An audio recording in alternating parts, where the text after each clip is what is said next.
Laboratorios MAR tiene el agrado de presentar este evento científico. Bueno, vamos a ir con la parte de pediatría, de la parte de crisis asmática, ¿sí? Repitiendo más o menos lo que dijo Jime, ¿sí? Que es el asma, que es una enfermedad heterogénea, que es multifactorial, que es poligénica, ¿sí? Que se caracteriza principalmente por la inflamación crónica de la vía aérea. Se define principalmente sobre los antecedentes respiratorios de los pacientes, como la presencia de sibilancias, dificultad para respirar, opresión torácica y tos, especialmente del tipo irritativa, los cuales van a variar según el tiempo y la intensidad. Los síntomas están asociados a una limitación variable al flujo aéreo, el cual puede revertir total o parcialmente de manera espontánea o con ayuda de los broncodilatadores. Los mecanismos fisiopatogénicos tenemos que son la obstrucción bronquial, la inflamación bronquial y la hiperreactividad bronquial.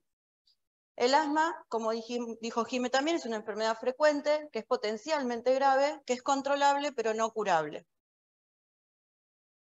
En Argentina existen aproximadamente 300 millones de personas en el mundo con asma, en Argentina afecta a 4 millones, y en nuestro medio es la causa de más de 15.000 hospitalizaciones, especialmente en lo que es las instituciones públicas, con una mortalidad de 400 casos al año.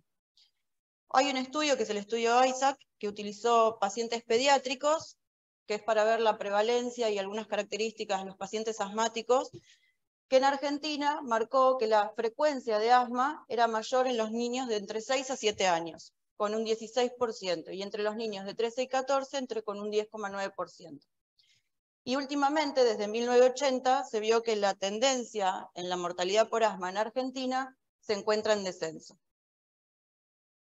Pasando ya a lo que es la parte de la crisis asmática, es un evento de progresiva dificultad respiratoria, disnea, tos, sibilancias, y se caracteriza por venir con dolor de pecho. Ellos lo dicen como que tienen dolor a nivel del esternón.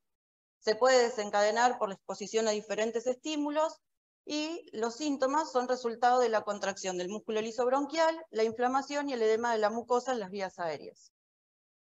Entonces, esto es como para resumir más que nada lo que pasa, ¿sí? Entonces tenemos un espasmo del músculo liso bronquial, el edema, y allá no se ve, pero es una hipersecreción de moco. Todo eso es por la cascada inflamatoria que se produce, ¿sí? La hipersecreción de moco va por una hiperplasia de células caliciformes que lleva a la obstrucción bronquial. Y esa obstrucción nos lleva a una resistencia del flujo aéreo, como así también al cierre prematuro de la pequeña vía aérea. Eso genera una alteración de la relación BQ, ¿sí? Y el atrapamiento aéreo lleva a la oclusión de los vasos circundantes, aumento de la presión intraalveolar y aumento del trabajo respiratorio. Todo también termina en una alteración del BQ. Y eso lleva en un principio a la hipoxemia y a la normocapnia, para en etapas mucho más avanzadas terminar en hipercapnia. Los factores desencadenantes en pediatría, que también son los mismos en adultos: infecciones virales, aeroalérgenos, especialmente la parte de polen, ¿sí?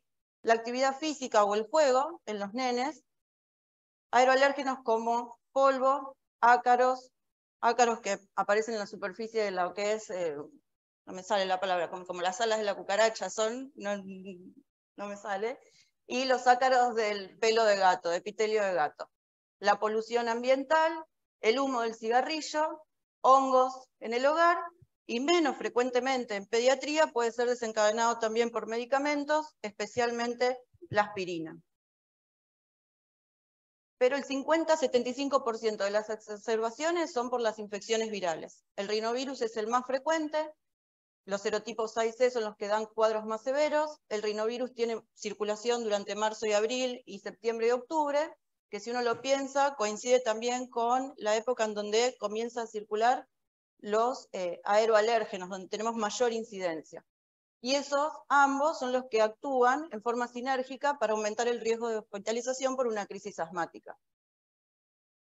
Cuando viene un paciente que está exacerbado a la guardia, uno lo que tiene que pensar son 4 cosas. Es cuánto tiempo de evolución lleva el paciente en crisis o que se siente con disnea, cuáles pueden haber sido los factores desencadenantes, si tiene síntomas asociados como fiebre, intolerancia a la vía oral o el estado del sensorio que trae, y si tiene algún factor de riesgo para una exacerbación asmática grave. La respuesta terapéutica es mayor cuando la crisis es reciente, ¿sí? Porque predomina la contracción del músculo liso, pero es menor cuando es tardía, ya que lo que predomina es la inflamación bronquial, por lo cual los broncodilatadores tardan mucho más en hacer efecto. Factores de riesgo para una crisis asmática grave es el antecedente de internación en UTIP, antecedentes de haber ingresado en RM, haber asistido a guardia en el mes previo, que tenga 2 o más hospitalizaciones, o que el paciente tenga más de 3 visitas con crisis asmáticas confirmadas, ¿sí? Inadecuado seguimiento o incumplimiento del tratamiento, el uso diario de salbutamol, escasa o mala percepción de los síntomas e inicio tardío del tratamiento de rescate, uso regular de corticoides orales, fracaso al tratamiento de rescate inicial y que el paciente traiga problemas psicosociales. En el examen físico vamos a valorar varios parámetros que después también nos van a servir para valorar la gravedad de la crisis asmática, como es la frecuencia cardíaca y respiratoria, presencia de tiraje, aleteo nasal, respiración costo-abdominal, presencia o no de quejido, el estado de conciencia. En las crisis moderadas el paciente suele estar excitado, cuando ya estamos en una etapa más tardía o que es severa, el paciente está deprimido. Si hay o no cianosis, qué tipo de auscultación, si la auscultación también es asimétrica o aparecen algunas,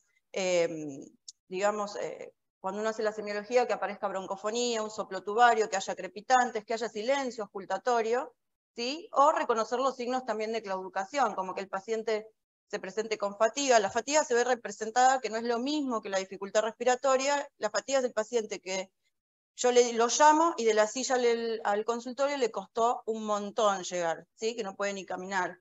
Que haya disminución de la frecuencia respiratoria, asincronía tóraco-abdominal y un tórax silencioso. Complicaciones de las crisis asmáticas en pediatría, tenemos dentro de todas las que hay acá, las 3 primeras son las más frecuentes.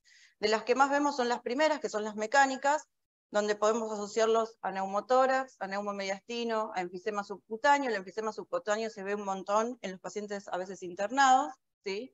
Y las atelectasias. Gasométricas se refiere a la parte de insuficiencia respiratoria, cuando uno lo ve por la CO2 o la PO2 que pueda tener el paciente en un estado ácido-base, y las formas infecciosas que se complique con una bronquitis, una neumonía o las neumonitis.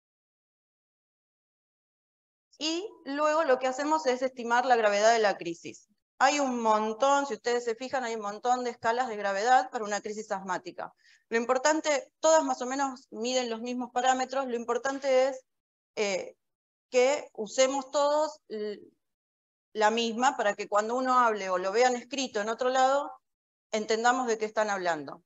GINA combina varios parámetros, que como los que nombró Jiménez, se usa más para adultos, en donde el paciente evalúa la disnea, el tipo de habla, la frecuencia respiratoria, se usan no músculos accesorios, frecuencia cardíaca, presencia de pulso paradójico, presión arterial de oxígeno y de CO2, y la saturación de oxígeno. Hay otro que es el Pulmonary Score, que combina la evaluación clínica dando puntaje entre la auscultación del paciente, la frecuencia respiratoria y si usa o no músculos accesorios, y el que más se usa, que capaz que alguno ha visto en alguna evolución, a veces en epicrisis, que el paciente pueda traernos a control al consultorio, es el score de Wood, ¿sí? Que es el que más usamos acá. Es muy parecido a la escala de Tal para las bronquiolitis, en donde evalúa una puntuación que va desde 0 a 3, y con eso evaluamos la presencia o no de sibilances y en qué tiempo respiratorio se encuentran, si el paciente presenta tiraje o no y qué tipo de tiraje o qué tipo de mecánica ventilatoria, la frecuencia respiratoria, frecuencia cardíaca, qué tipo de entrada de aire tiene y la presencia o no de cianosis. Las crisis leves tienen de 1 a 3 puntos, las moderadas de 4 a 7 y las graves las que son mayores a 8. En cuanto a los exámenes complementarios en las crisis asmáticas, uno recomienda no hacer ninguno directamente, ¿sí? Generalmente una crisis asmática no tiene indicación. Pero lo que más se usa a veces es la saturación de oxígeno, que es lo que uno tiene a mano, ¿sí? Que se usa en mayores de 5 años para objetivar gravedad. Radiografía de tórax, la utilizamos solo en el caso de que sospechemos alguna de las complicaciones, o, que ahora vamos a ver cuándo, en el caso de ver algún diagnóstico diferencial, y laboratorio solamente en pacientes que están internados con alguna crisis severa. Los diagnósticos diferenciales, más que nada, son en pacientes que vienen por primera vez con una crisis asmática y que son mayores y que nunca habían tenido ningún antecedente. Entonces uno piensa que puede ser por la clínica una crisis asmática, pero también pensar que podría ser en pediatría lo más frecuente una aspiración de cuerpo extraño o la disfunción de cuerdas vocales. La disfunción de cuerdas vocales, la verdad que es muy difícil hacerla el diagnóstico diferencial en guardia porque es un diagnóstico de descarte, pero lo que es la aspiración de cuerpo extraño podemos capaz evaluarla.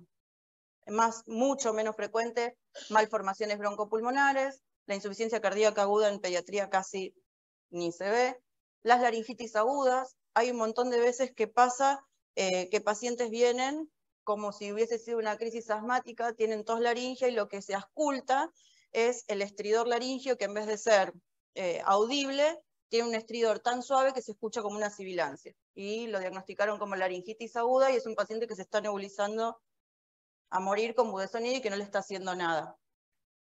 Que se está dando salbutamol y no le está haciendo nada. Sibilancias postbronquiolitis, puede ser también ataques de pánico, histerias de conversión, y Munchausen, que es lo menos frecuente. En el caso del tratamiento, el objetivo del tratamiento es revertir los síntomas que ocasionan la obstrucción bronquial. La probabilidad de presentar una buena respuesta al tratamiento es mayor cuanto menos tiempo pasa desde el inicio de los síntomas. Por eso, como la última parte de lo de Jime, lo importante es educar al paciente para que pueda empezar el tratamiento en el domicilio. A mí me pasa mucho también en el consultorio, en donde la mamá me dice que la retaron en la guardia por empezar a hacerse el salbutamol en la casa. La verdad que es... nosotros los educamos para que hagan eso, para que no llegue con ya una etapa tardía, que si ella lo ve, hay mamás que están la verdad que muy lúcidas para darse cuenta cuando están agitados y ya empiezan a hacer el salbutamol en casa. Así que eso es muy importante y contar con un plan de acción por escrito para que lo puedan entender, porque las palabras nuestras, como salió del consultorio, se olvidó, siempre por escrito. En el caso de la exacerbación leve, que es la que yo les digo que es las que más capaz se tratan en el domicilio, que los vemos en el consultorio y los podemos mandar a continuar el tratamiento en casa. Se usa salbutamol, que se pueden dar de 2 a 4 dosis cada 4 horas y reevaluar en 24 o 48 horas. Si el paciente mejora, podría continuar con el salbutamol 2 dosis cada 6 horas o según la demanda, y si no mejora, lo vamos a tratar como una crisis moderada. El salbutamol en pediatría no lo damos directamente por el inhalador de dosis medida, siempre usamos la aerocámara, en lo posible que sea bivalvulada, también depende del medio, y después vamos a hablar si nebulizador sí o nebulizador no. Y las dosis las realizamos de a una por vez, no se hacen los disparos todos consecutivos, es uno, el paciente respira 10 veces y volvemos a tirar la segunda dosis. Hay una guía que lo que aconseja en mayores de 12 años que se puede tratar la crisis con budesonide formoterol. Solamente está indicado en esos pacientes de 12 años o para arriba y que estén ya en tratamiento de mantenimiento con budesonide formoterol. Los que no lo tengan, la verdad que no les va a hacer efecto, entonces no vale la pena que gasten un montón de aerosol en tratar la crisis. Acá en Argentina, la verdad que, y en nuestro medio, yo no sé si alguien tendrá a alguien, pero es muy difícil hacer un tratamiento de rescate con esa medicación, ¿sí? Es muy cara acá como para que la usen y se termine en 4 días o en 5 días. ¿Sí? Y la evidencia actual, eso sí, desaconseja que los corticoides orales los inicien en el domicilio. En el caso de la exacerbación moderada, en ese caso sí, ya lo vamos a tratar dentro de la urgencia. Si el paciente se satura, hay que administrar oxígeno, que lo podemos administrar para que el paciente sature con 94 para arriba, está bien, no hace falta que lleguemos a 100%, ¿sí? Y eso les decía la parte del nebulizador, porque a veces hay gente que pone el nebulizador y ustedes, los que hacen pediatría, verán que hay chicos que el nebulizador no se lo bancan, o se genera una lucha contra poner el nebulizador, sacárselo, que ponerle el aerosol. Entonces, con solo poner una bigotera, si lo aguanta bien, y la bigotera de oxígeno hace que sature 94, con eso está bien, y uno hace el tratamiento inhalándolo, ¿sí? En menores de 5 años podemos usar de 2 a 6 dosis de salbutamol, y en los mayores de 5 de 4 a 10 dosis, que eso se usa con aerocámara y se hace cada 20 minutos durante 1 hora. Y usamos metilprednisolona, 1 miligramo kilo día por vía oral, ¿sí? Con un máximo de 40 miligramos por día. Si el paciente mejora, continúa con salbutamol en la casa, con 2 dosis cada 4 horas, más corticoides orales, que los corticoides los vamos a usar durante 2 o 3 días, y un control en 24 o 48 horas. Si el paciente no tuvo buena respuesta a esa primera serie, podemos repetir una segunda serie, y en este caso le vamos a agregar bromuro de ipratropio. El bromuro de ipratropio en menores de 5 años se puede dar de 1 a 2 dosis del aerosol o 20 gotas nebulizado, y en los mayores de 5 años de 2 a 4 dosis o 40 gotas nebulizado. Y si el paciente no tiene mejoría, ahí evaluamos ya directamente la internación. Y en el caso de una exacerbación severa, ¿sí? Directamente son pacientes que desaturan, así que ellos van con oxígeno. Indicamos la misma serie como habíamos hecho antes, pero acá no hacemos diferencia de la edad. Podemos usar de 4 a 10 dosis de salbutamol cada 20 minutos durante 1 hora, asociado ahora sí al bromuro de ipratropio, 2 dosis cada 20 minutos, ¿sí? También durante 1 hora, y podemos usar la metilprednisona o en este caso agregar hidrocortisona endovenosa de 5 a 10 miligramos por kilo dosis. En pediatría no se vio que haya una diferencia entre lo que es endovenoso u oral, ya que el endovenoso a veces también hace que el paciente se angustie, se altere, y generamos mayor dificultad respiratoria. Con dárselo vía oral alcanzaría. Y hay veces en que si estamos dentro de una institución y tengamos un soporte de apoyo, podemos usar el sulfato de magnesio, como dijo Jimé, a 25 o 50 en pediatría, siempre hablamos de miligramos kilo, de 25 a 50 miligramos kilo, con una dosis máxima de 2 gramos. Tiene que ser una infusión lenta durante 15 a 30 minutos, puede dar hipotensión, puede dar bradicardia. Yo lo uso y la verdad que no lo vi nunca todavía, pero bueno, puede pasar, ¿sí? Y el paciente puede mejorar, le podemos repetir la serie y mandarlo a internar en la parte de sala general. Y si el paciente no mejora, ya va a una internación en terapia. De estas drogas, entonces, como dijimos, el salbutamol es el broncodilatador que más usamos, administramos mediante aerocámara con doble válvula. Se podría reemplazar por la nebulización, como dijimos antes, aunque se demostró menor eficacia nebulizando al paciente que administrándolo a través de un inhalador de dosis medida. Las dosis se pueden dar de 2 a 10 dosis por vez, al hogar no más de 2 a 4 dosis y cada 4 a 6 horas, y en el caso de una nebulización la dosis se calcula 1 gota por kilo, con un máximo de 20 gotas. Si el paciente tiene 11 años, pesa 45 kilos, 20 gotas no le alcanzan. Entonces, no estaría indicado tampoco hacer una nebulización en un chico tan grande, porque la verdad que no le va a hacer efecto tampoco, ¿sí? Que eso también lo vemos un montón. Y el bromuro de ipratropio, que ahora está también bastante difundido. Hay evidencia que asociado con el salbutamol en el asma agudo, moderado o grave, tiene efectos. En una crisis asmática leve, que el paciente se va a su domicilio, la verdad que no se vio que tenga más beneficio que tratarlo solamente que con el salbutamol. Tampoco se usa para bajar la secreción de moco de un paciente. Si un paciente está muy productivo, que tiene muchas secreciones, eso se ve porque hay hipersecreción también de células caliciformes y edema, no porque el ipratropio le vaya a bajar la cantidad de moco que está produciendo. Constituyen una alternativa capaz en los pacientes que tienen alguna cardiopatía o arritmias, en donde sí está contraindicado el salbutamol. El efecto se produce generalmente en las primeras dosis durante las 24 o 48 horas del inicio, ¿sí? Por lo cual no tendría indicación de mantenerse más allá de ese tiempo, y podemos usar de 2 a 4 PAF cada 4 a 6 horas, y en el caso de nebulizarlo, si pesa menos de 30 kilos, 20 gotas, más de 30 kilos, 40 gotas, con el mismo espacio de tiempo. Los corticoides, el que más recomendamos es la meprednisona, ¿sí? La hidrocortisona endovenosa de inicio solo en niños que no toleren la vía oral. La duración del tratamiento es de 3 a 5 días, y si lo usamos hasta 10 días tampoco es necesaria a la dosis que la usamos la reducción en forma progresiva.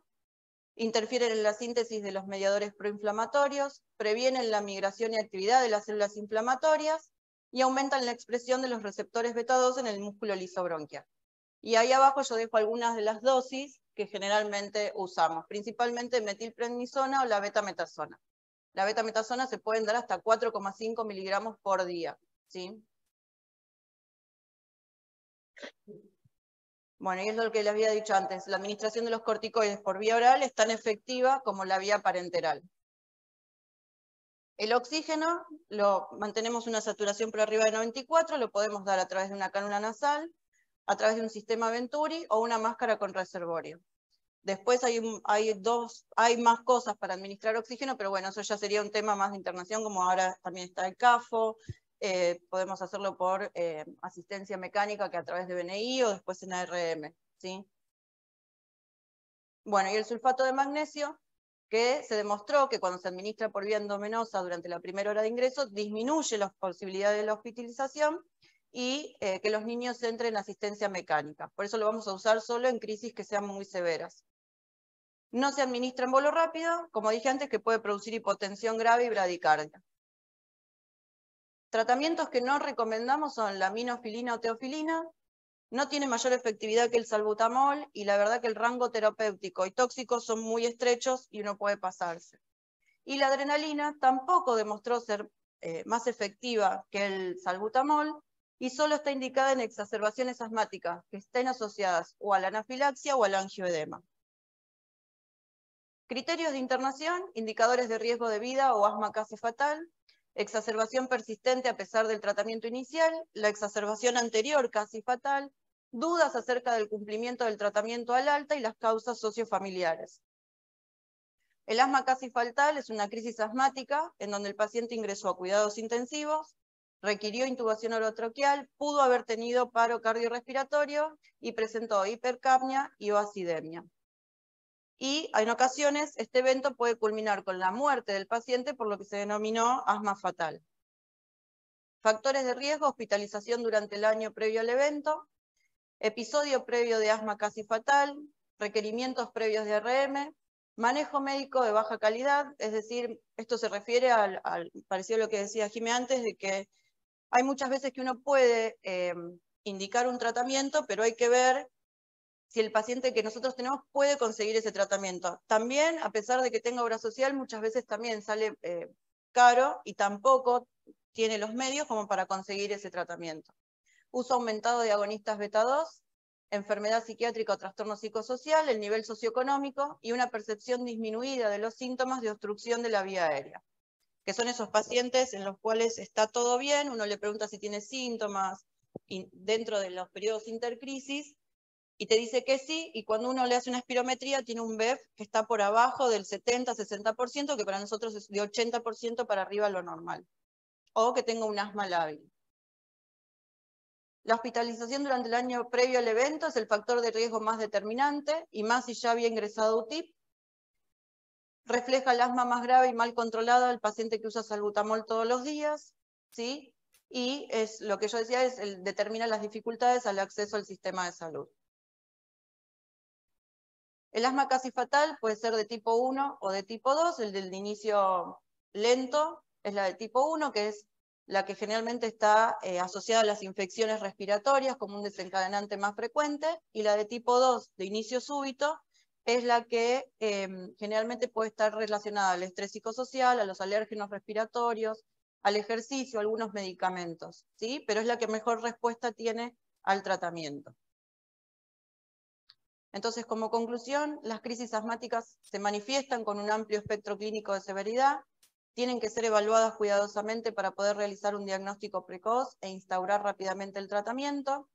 El objetivo del tratamiento es revertir precozmente la obstrucción bronquial, por lo cual se inicia en el domicilio el tratamiento con una familia que sea capaz de reconocer los síntomas, y la presentación como asma casi fatal es la minoría, pero debería tratarse a cada paciente con el potencial riesgo de no retrasar su tratamiento. Bueno, muchas gracias.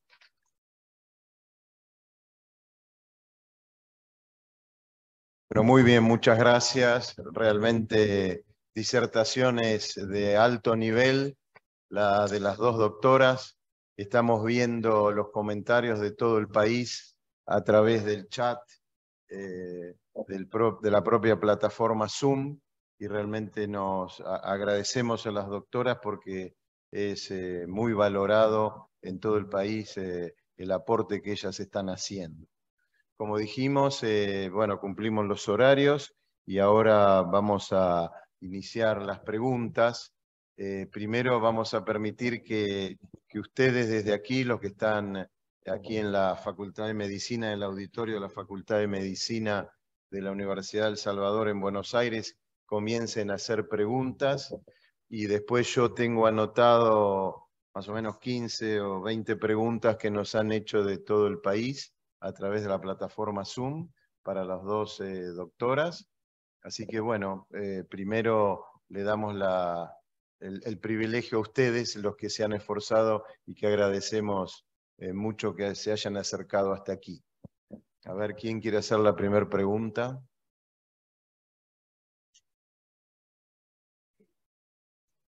Sí, allá. Bueno, ahí está la primera pregunta. Ahí está. Identificate de dónde sos y si no te complica decir tu nombre y apellido. Gabriel Ranucci Gazaneo, trabajo en Pilar, en el Hospital Pilar. Sanguinetti, Provincia de Buenos Aires. provincia de Buenos ¿verdad? Aires. Muy bien. No soy pediatra, no hago pediatría. Me gustaría saber el nombre de la escala que se usa en pediatría y qué diferencia hay con la escala, porque la doctora dijo Gina, Pulmonary Score y escala de no sé cuál. ¿Y qué diferencia hay con la escala de adultos? En pediatría la que usamos es la escala de Wood. Sí. Bueno, muy bien. ¿Alguna otra pregunta? Aquí, sí, allí. La segunda pregunta. Creo que le había preguntado la y diferencia con adultos. A ver, un minuto más. La doctora quiere complementar. La diferencia con adultos, en adultos Gime, si no me equivoco, usan mucho Gina o Gema, Sí. ¿no? Que Gina y Gema, la verdad que tiene muchos más parámetros. Más que nada lo que evalúan es la disnea, el habla, frecuencias respiratorias, frecuencias cardíacas, si el paciente está cianótico o no cianótico, Y la medición del PET, el funcional sí, el funcional respiratorio. respiratorio y la saturación de oxígeno. Mide, además, objetivamente, la obstrucción al flujo aéreo, que tal vez en pediatría es lo que más cuesta. Sí, en pediatría lo único que valora es muy parecida a la escala de Tal, que se usa para bronquiolitis, que lo que evalúa es frecuencia cardíaca, respiratoria, mecánica ventilatoria y presencia o no de cianosis. Y eso va dando un puntaje que puede ir desde 0 hasta 14. Y depende del valor, uno evalúa la gravedad que se usa para eso. Bueno, ahora sí, la tuya, no sé si querés dar tu nombre y apellido y de dónde sos y dónde trabajás. Buenas noches, Farías Daniel del Hospital de Moreno. Moreno, en provincia de Buenos Aires. Correcto. Recordá que nos están viendo en todo el país. No todo el mundo sabe dónde queda Moreno. Adelante. Famoso. Bueno, quería consultar en la actualidad, no estoy al tanto mucho, pero la recomendación en el uso y el desuso de los antileucotrienos y de la inmunoterapia antialérgica. ¿Para qué, doctora? Puede ser para adultos. Para adultos. Sí, en realidad el uso de antileucotrienos uno lo utiliza en los STEP, ¿sí? De diagnóstico y tratamiento de asma estable, no en la crisis. En la crisis no se ve beneficio el agregar el antileucotrieno en una crisis severa.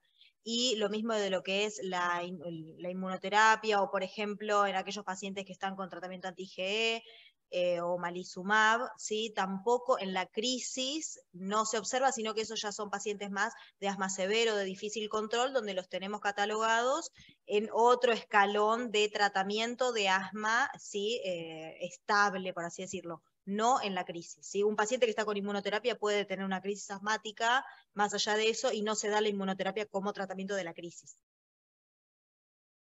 Uso de las recomendaciones post-alta de un paciente que se fue estable. Si uno tiene que hacer énfasis en hacer uso y aparte de la interconsulta con el neumonólogo. No, el paciente con la crisis se va a ir con el tratamiento de la crisis y va a tener que ir al neumonólogo para que lo catalogue, a ver en dónde está en el asma, en qué step de tratamiento está. ¿Sí? Allí. Bueno, la siguiente pregunta allí al fondo. Nombre y apellido, identificate de dónde sos. Mi nombre es Fernando Strangi, yo trabajo en el Sanatorio de San Justo y en la clínica Provincia de Buenos de Aires. Pilar, provincia de Buenos Aires ambos. Bien. Quería consultar sobre la utilización del Montelukast, bien, en lo que serían, una vez que se te brinda el alta. Y si bien me quedó claro que la adrenalina no es de uso en todas las crisis asmáticas, nosotros cuando recibimos pacientes en guardia no sabemos muy bien el origen de esa crisis asmática, con lo cual solemos utilizar la adrenalina diluida, ¿no? Por supuesto. Mi pregunta tiene que ver con eso, si ustedes la recomiendan o no. Bueno, no, como decía Fer, la adrenalina en cuadros de anafilaxia, ¿sí? O angioedema, muchas veces pasa que en la guardia, ante el paciente que está crítico o tal vez con paro respiratorio inminente, uno va a dar todo el tratamiento que tiene a mano. Lógicamente nadie va a decir que esté, o sea, mejor hacer de más que de menos, no hay contraindicación. Y el Montelukast, lo mismo, con la crisis no está indicado, ¿sí? No tiene beneficio el antileucotrieno en la crisis. Sí, uno lo suma al tratamiento del asma estable en el control de consultorio. Cuando da el corticoide, por ejemplo, el broncodilatador con el corticoide inhalado, puede sumar un antileucotrieno, ¿sí? En los steps de tratamiento antes de aumentar más de dosis, pero no en la crisis, no se ve beneficio. Tampoco te influye. No hace falta suspenderlo tampoco, No, nada, tampoco. porque no interfiere en nada. ¿Alguna otra pregunta? Sí. Nombre y apellido y de dónde es, por favor. Sí. Mi nombre es Alejandro Cornelio. Más cerca, más fuerte. Mi nombre es Alejandro Cornelio. Trabajo en el Hospital Santa Marina de Monte Grande, Provincia de Buenos Aires. provincia de Buenos Aires. Sí. Nos pasó un caso en una guardia, ¿no? De una paciente embarazada con asma. Sumado a eso, alérgica a los corticoides.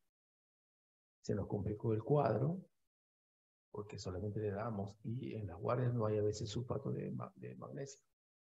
Entonces se la trató con beta 2, y tuvimos que derivarla, ¿no? En ese caso, en el caso en un brazo de aiternio, ¿no? Hay una escala para valorar el riesgo-beneficio con el bebé. ¿Para pediatría es esta pregunta? No, para adulto. Claro, en realidad en las pacientes, o sea, el asma y embarazo, que es una situación particular, se habla de la regla de un tercio, ¿sí? Hay un tercio de embarazadas con asma que mejoran, un tercio que ni les influye y un tercio que evolucionan muy mal. En el cuadro de cuando uno recibe una paciente embarazada con una crisis asmática, lo que tiene que valorar principalmente es la oxigenación. Si una saturación mayor al 95%, acá ya no 92%, como decíamos, de límite, porque lleva a hipoxia, ¿sí? en el feto, ¿sí? Hipoxia fetal. Complicado el tema de que sea alérgica a los corticoides, porque al ser una enfermedad inflamatoria, uno tiene que buscar el efecto antiinflamatorio, y tal vez esa paciente lleve, si el tratamiento broncodilatador tiene que ser inmediato, el sulfato de magnesio se puede utilizar, ¿sí? Porque es un estabilizante de membrana. Muchas veces creo que en eclampsias así que se utiliza el sulfato de magnesio también, con lo cual es seguro, y si requiere ventilación mecánica por la obstrucción y por la hipoxemia, a veces también tal vez lleva a que tenga que tener una cesárea o un parto, ¿sí? Más inmediato, pero un paciente, bueno, es grave, esa paciente sí. Pero sí se instaura el tratamiento lo mayor que se pueda, ¿sí? Logrando la buena oxigenación de la paciente. También se ve en pacientes que quedan embarazadas y suspenden el tratamiento, ¿sí? Del asma. Eso es grave. ¿Por qué? Porque la crisis asmática lleva a hipoxia o sea, lleva a todo el trastorno que hay en lo que es el feto, puede llevar a restricciones de crecimiento del bebé. Entonces siempre asegurar que el tratamiento del asma es seguro. En lo posible el budesonide formoterol es lo que se elige, pero tener en cuenta que la embarazada no tiene que suspender el tratamiento por ser asmática, ¿sí? ¿Adrenalina? Y la adrenalina, en el caso de ustedes que no podían utilizar el corticoide, sí se puede utilizar. Bien. Sí. Gracias. Bueno, ¿alguna otra pregunta? Bueno, yo tengo preguntas que vienen de la plataforma Zoom de todo el interior del país. Bueno, primero para la doctora Falco, de adultos. ¿El bromuro de hipratropio a partir de qué edad se puede indicar? De los niños, bueno, yo en adultos, o sea, en adultos se usa siempre, no sé si ya desde adolescentes lo usamos, no sé, en los niños hay un límite. Lo que sí siempre he utilizado y se recomienda asociado al beta-2, ¿sí? No utilizado como monoterapia, siempre asociado. En pediatría a partir de los 5 años recomendamos. Antes no tiene indicación. Bueno, la segunda pregunta por la plataforma es, ¿el sulfato de magnesio disminuye significativamente el BEF1? ¿Con qué beta adrenérgico se puede utilizar? No, el sulfato de magnesio lo indicamos en las crisis que tienen disminución grave del BEF1, que las crisis severas que tienen el BEF menor al 25%. Se utiliza ahí en las crisis graves y se puede asociar al salbutamol y al hipratropio. Se asocia al tratamiento de la crisis, se da como algo más, no solo. Bien, la siguiente pregunta. El sulfato de magnesio. 2 gramos, ¿en cuántos mililitros de solución podría utilizarse? En general se usa en infusión lenta y se dan los... Hay guardias que utilizan los 2 gramos, la ampolla de 2 gramos, diluida en 200 o 300 mililitros de dextrosa en infusión lenta, y otros que usan 3/4 ampollas en solución y el resto lo utilizan nebulizado. Es dependiendo muchas veces la guardia y la experiencia que tienen en cada hospital. Perfecto. Continuamos con la doctora Falco. En adultos, meprednisona. ¿Qué dosis en crisis recomienda o se recomienda y cuánto se mantiene en cuanto al tiempo del tratamiento? Bueno, en la crisis la dosis es de 40 miligramos, de 40 a 60 miligramos en la crisis, única dosis, y después lo que se mantiene es de 5 a 7 días post alta. En el paciente que se va de alta, se hace el ciclo corto de corticoides para evitar la recaída, ¿sí? La recaída de la crisis, y esto no tiene ninguna contraindicación, no tiene supresión adrenal, no hay que hacer tapering, sino que de 5 a 7 días y se suspende los 40 o 60 miligramos que uno da de corticoide sistémico. Bien, perfecto. La siguiente, referido a la hidrocortisona. Alguien pregunta desde el interior si son 200 o 400 miligramos y qué diferencias tiene o cuál es la experiencia en diferencias con el uso de la meprednisona. No, es indistinto, se da la hidrocortisona o su equivalente en meprednisona, eso se utilizan los equivalentes de corticoide, es lo que uno tenga disponibilidad, betametasona, lo que haya disponibilidad en el centro, en el hospital que estén. Lo que hay que dar es el corticoide sistémico, 200 microgramos de hidrocortisona o su equivalente en meprednisona. Entonces sería 200, claro. no 400. No, 200. Perfecto. Bien. La siguiente. Para meprednisona habitualmente serían 40 o 60 de meprednisona de 7 a 10 días.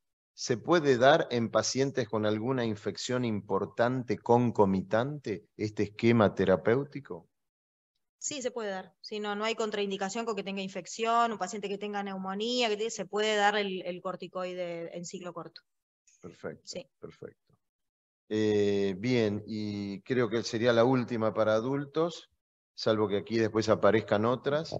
En un paciente con hipertensión arterial y diabetes tipo 2, dosis tan altas de meprednisona, ya sean de 40 o 60 miligramos día o más, ¿no sería contraproducente en este tipo de pacientes? Y es que muchas veces pasa, un paciente diabético, asmático, hay que poner riesgo-beneficio. Primero vamos a tener que preservar la función pulmonar, el que no desature, hacer el tratamiento de la crisis, y si requiere más correcciones de insulina o corregirlo en ese momento, se hace. Uno no va a dar menos corticoides para controlar la glucemia, sino al revés, vamos a tener que tener mayor control con la insulina o el tratamiento que tenga, porque ese nivel de corticoide lo necesita. Perfecto. ¿Alguna otra pregunta aquí en el auditorio para la doctora Falco, que habló en adultos de asma agudo? ¿Alguna otra consulta? Bueno, y vamos entonces a comentar las otras que vinieron para la doctora Bornengo en pediatría o eviatría. Bien, la saturación de oxígeno puede usarse en pacientes menores de 5 años. Sí, se puede usar. No es que no se pueda. Nosotros ponemos en mayores de 5 por la definición de asma, pero lo que no se recomienda mucho es hacer la saturación en los menores de 2 años, más que nada por el error que a veces genera que el tamaño del dedo no es el mismo para el sensor, o que más que nada como es una medición por capilares, a veces tampoco es muy sensible, pero solo por eso, pero sí se puede saturar. Perfecto, gracias. La siguiente pregunta sería, ¿puede repetirse el esquema de sulfato de magnesio y cuál sería la indicación? El sulfato de magnesio sí se puede repetir cada 4 a 6 horas, se puede volver a hacer. Y la indicación sería que si el paciente respondió bien a la primera dosis de sulfato, pero todavía y se mantiene, pero tiene como una recaída, o sea, puede que vuelvan en un periodo de 4 horas a recaer de nuevo, uno lo puede volver a indicar y volvemos a repetir todo el esquema de nuevo. Y mientras tanto, como dice Jim, sigue con su tratamiento, con el oxígeno, con el salbutamol y los corticoides. En el día se puede dar como máximo hasta 4 dosis de sulfato de magnesio. Bueno, muy bien. Y sería la siguiente también, pero en eviatría. Budesonide y formoterol, ¿se pueden usar en niños menores de 10 años? Sí, el budesonide formoterol está indicado a partir de los 5 a 6 años, dependiendo la guía. La realidad es que en la práctica los usamos desde antes también. A veces en mayores de 3 años lo usamos. Pero las guías dicen que a partir de los 5 o 6 años se puede usar. El que se usa antes, a partir de los 4 años, es la fluticasona con salmeterol. Perfecto. Bueno, y la siguiente, quedan ya algunas, quedan pocas. En pediatría, el tratamiento con formoterol en menores de 12 años, ¿podría usarse? Se puede usar como tratamiento de mantenimiento. En la filmina está explicado que es para mayores de 12 años porque es lo que avalan los estudios que están hechos. Están hechos en mayores de 12 años y se vio que en ellos solamente tiene un efecto positivo hacer tratamiento de la crisis. Pero todavía no hay estudios que hayan probado que hagamos tratamiento de la crisis en menores de 12 años, solo por eso. Pero sí, se puede usar. Ok, gracias. Bueno, la siguiente sería si de alguna manera mencionás cómo la meprednisona en gotas, cómo debería usarse, cuál es la dosis y cómo sería el manejo en tiempo. La meprednisona, la dosis es 1 miligramo kilo dividido cada 8 horas con una dosis máxima de 40 miligramos. Se puede usar cada 8 o cada 12 horas y nosotros lo usamos de 3 a 5 días, pero hasta 10 días se puede dar también la meprednisona. Bueno, y de parte nuestra las últimas dos. ¿A partir de qué edad utilizan el magnesio en pediatría? Se tiene que usar para la crisis asmática, pero la verdad que si uno está en un lugar seguro y dentro de la terapia intensiva, lo hemos llegado a usar en bebés de 10 meses o 1 año. Obviamente en un lugar seguro y que esté monitorizado y con todos los resguardos. Por eso no se recomienda hacerlo dentro de una sala de urgencia en guardia. Tiene que estar, creo que adentro de una terapia intermedia, o en la sala general donde uno tenga los medios de que si pasa algo, pero es como decíamos antes, riesgo-beneficio, uno a partir del año lo hemos utilizado. Bueno, muchas gracias. Y bueno, la última que tenemos aquí, sí, la última que tenemos aquí, salvo que después en el salón aparezcan más.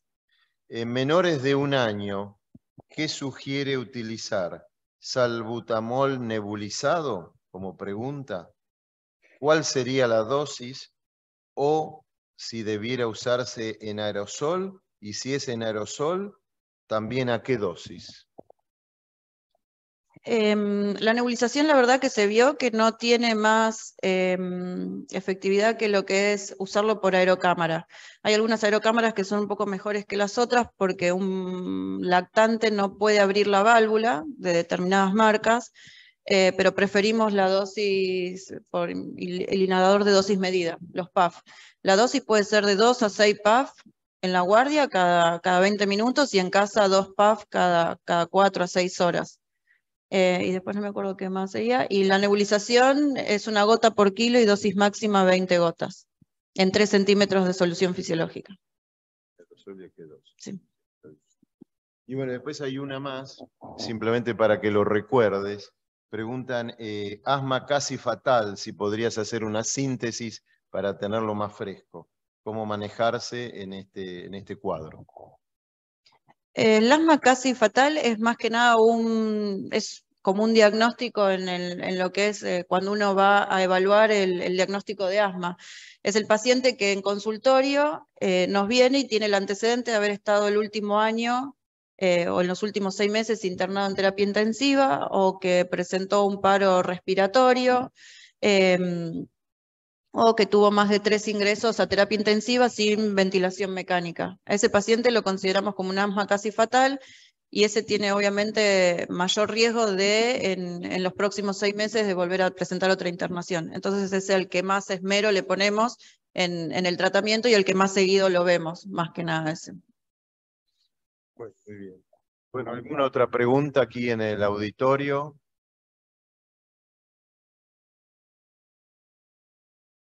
Bueno, la gente que está por la plataforma Zoom también podría hacer alguna pregunta en directo, si tiene alguna otra inquietud. Podría levantar la mano en la misma plataforma y se lo habilita desde aquí. Esperamos un momento si alguien del resto del país por la plataforma Zoom desea hacer una pregunta. El doctor Medina parece que quiere hacer. Doctora Medina quiere hacer una pregunta. A ver, ¿la podemos escuchar? Hola, Hola, ¿me sí, te escuchan? escuchamos. Sí, te escuchamos. Hola, ¿qué tal? Buenas noches. Mira, yo soy pediatra, pero ¿De dónde sos? Perdóname, ¿de dónde sos? Bueno, trabajo en Buenos Aires, estoy en Avellaneda, en el hospital de Wilde, y también en el hospital de Monte Grande, en Santa Marina. Nosotros, bueno, ahorita estaba escuchando a la doctora de adultos y sobre el uso de sulfato de magnesio nebulizado. Nosotros en pediatría realmente no lo usamos, pero me gustaría que hablaran las dos acerca del uso de sulfato de magnesio nebulizado, si alguna vez se ha usado, la doctora de pediatría, en algún momento lo ha usado. No se entendió la última parte. ¿Te podés acercar más al micrófono y elevar un poco el tono de voz? Sí. El uso de sulfato de magnesio nebulizado me dio curiosidad, lo que comentó la doctora de adultos, pero también va para la pregunta va para las dos. ¿Qué opinan sobre el uso de sulfato de magnesio nebulizado? ¿En qué momentos lo podrían usar o lo recomendarían? Bueno, en pacientes con, nuevamente, crisis asmática severa, donde podemos objetivar la obstrucción al flujo aéreo que sea menor del 25%, un paciente muy obstruido, se indica, más allá del tratamiento broncodilatador, el corticoide, el oxígeno, el sulfato de magnesio, que se da. Depende del centro, se utiliza o los 2 gramos, la ampolla en infusión lenta, en 200 a 300 mililitros de dextrosa, o hay guardias como por ejemplo, yo hice guardia mucho tiempo en el Hospital María Ferrer, donde se utilizaba 3/4 ampollas endovenosa y 1/4 ampolla nebulizada, como buscando un efecto de estabilizador de membrana, favoreciendo a la broncodilatación y mejorar la estabilidad de la membrana del paciente, pero siempre, o sea, nunca con efectos adversos, siempre se utilizó sin problema. Creo que en pediatría también. En pediatría nebulizado no lo usamos. Solo endovenoso. Sí, no, solo endovenoso. Bueno, muchas gracias. ¿Alguna otra pregunta desde la plataforma Zoom? Natalia Albano, te escuchamos. Hola, buenas noches. Yo soy de San Luis, de Villa Mercedes, San Luis. Quería hacer 2 preguntas. La primera era, para pediatría, perdón, soy pediatra. La primera era el uso de la nebulización larga de salbutamol en pacientes con crisis severas. Y la segunda tenía que ver con el uso que veo mucho que se implementó en el hospital donde yo trabajo, que es el budesonide inhalado más el corticoide sistémico durante la crisis de asma o en los pacientes BOR, para que vaya adaptándose al uso del salbutamol para el alta. Eso no sé si está indicado si está bien o no. Gracias. Hola, buenas noches. Mira, Natalia, el salbutamol, que es como también se dice acá, que le decimos salbutamol continuo durante 1 hora, la verdad que hay varios estudios que demostraron que no tenía efectividad mayor que lo que es usar un salbutamol nebulizado o las dosis aumentadas de salbutamol por aerocámara. Por eso acá la verdad que ya está casi en desuso, casi ni los usamos. Y en el caso del budesonide sí se puede llegar a usar porque funciona como un antiinflamatorio más directo, digamos. Así que eso sí se puede usar, eso no habría problema, pero si el paciente ya tiene un tratamiento de mantenimiento anterior, o sea, un preventivo previo, el consejo es no suspender el preventivo anterior y no sería conveniente ponerle un budesonide, solo para aquellos pacientes que no tienen nada de tratamiento indicado de base. Bien, ¿alguna otra pregunta desde Zoom? Jessica Dalla Costa, te escuchamos. ¿De dónde hablas y dónde trabajas? Hola, sí, buenas noches. De Formosa y trabajo en el Hospital de la Madre y el Niño, o sea, referente de la provincia. Hago pediatría y me quería una aclaración con el tema del sulfato de magnesio a partir de los 10 meses. Eso sería en pacientes con BOR, digamos, no estamos hablando de una bronquiolitis, ¿verdad? No, tal cual, la bronquiolitis no.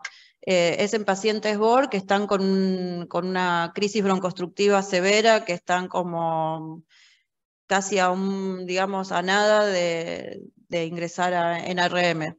Son pacientes que están muy obstruidos y uno antes de poner en ARM, la verdad que intentamos con el sulfato de magnesio. Igual últimamente, la verdad que con CAFO mejoramos un montón, ya no lo tenemos que usar en tan chiquitos, por suerte. ¿Está respondida tu pregunta o querés repreguntar?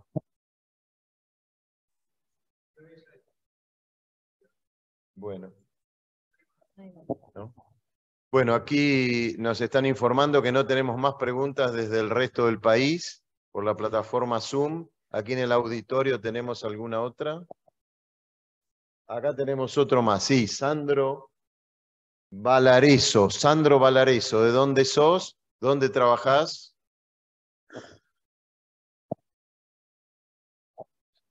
¿Nos escuchás, Sandro? Sí, ¿cómo le está? Yo soy médico pediatra, epidemiólogo y residente de alergia e inmunología.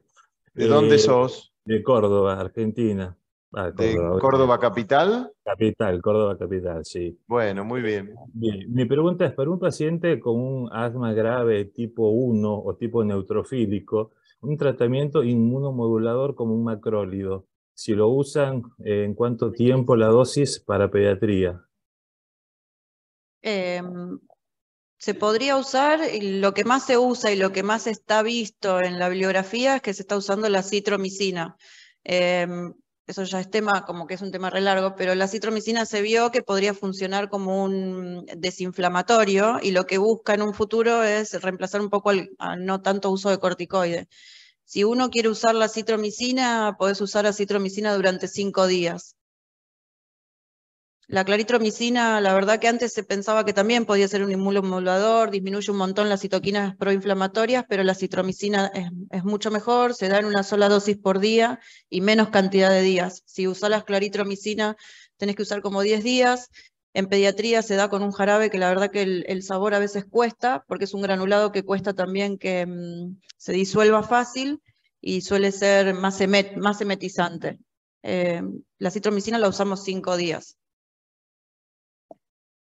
Bien, ¿y la dosis sería ahí a 10 o a 5 Sí, miligramos no, kilo a 10 día? miligramos kilo día. Perfecto, gracias. No, de nada. Bueno, sí, aquí otra pregunta. Perdón, alguien preguntó también a partir de qué edad utiliza la citromicina. Nosotros lo usamos ya desde lactantes, no tenemos problema. Sí. Bueno, aquí alguna otra pregunta en el auditorio. Y bueno, aquí tenemos otra pregunta desde la plataforma Zoom. Libertad Yepes, ¿de dónde sos? Te escuchamos y dónde trabajás. Buenas noches, mi nombre es Libertad, trabajo en el Hospital de Diagnóstico Rápido de Tigre, en la provincia de Buenos Aires. ¿En qué localidad? De Tigre, provincia de Buenos Aires. Bueno, ¿y tu pregunta para quién es? Mi pregunta es para la pediatra, por favor. Cuando tengo a un paciente con una exacerbación asmática y está actualmente en tratamiento con Montelukast y fluticasona, salmeterol, por ejemplo, para el tratamiento inicial, para el seriado, entiendo que hacemos un beta-2 con corticoide, asociado al corticoide, pero también podríamos hacer con la fluticasona, o sea, No. ¿sería un combinado? Ah, ok. No, la fluticasona, la verdad que todavía no hay ningún estudio que dé efectividad de que vos uses la fluticasona seriado como que te va a ayudar a, más que nada como un mecanismo desinflamatorio. La verdad que en la crisis no. Hay algunas corrientes, depende de donde uno lo lea, si un paciente tiene fluticasona salmeterol, en donde hay corrientes que suspenden la fluticasona salmeterol y lo dejan solo con un aerosol de fluticasona, y hay otras que no suspendemos nada. Yo en mi caso soy de la corriente que no suspende la fluticasona salmeterol y también le doy con el salbutamol y la verdad que responden muy bien, pero por eso le digo, depende la escuela de donde hayamos salido. Muchas gracias. Bueno, muy bien. ¿Alguna otra pregunta aquí? Ya parece que en el interior del resto de la plataforma Zoom no hay preguntas. Bueno, agradecemos enteramente a todos los que han venido aquí personalmente. Agradecemos a toda la gente que está conectada. Sabemos que hubo más de 500 conexiones, más de 500 personas que se conectaron desde todo el país a través de la plataforma Zoom. Para el Laboratorio MAR es un orgullo compartir este tipo de eventos, es algo que viene realizando el laboratorio de hace mucho y que va a continuar haciéndolo. Quiero agradecer especialmente tanto a la doctora Falco como a la doctora Bornengo, a esta casa, a la Universidad del Salvador, que nos presta sus instalaciones y que comparte con nosotros este tipo de eventos científicos de tanto valor, porque creemos que no solo es un gran aporte para ustedes en la capacitación continua, en la actualización, sino también es un gran, yo diría, un gran acercamiento entre nosotros como profesionales y en definitiva termina siendo un gran beneficio para toda la comunidad a quien nosotros asistimos. Así que nuevamente gracias a las doctoras, gracias a todos ustedes, gracias a los que están conectados y ya próximamente vamos a tener otro evento, como decimos, de mucho valor y de gran trascendencia para la medicina. Gracias a todos y muy buenas noches.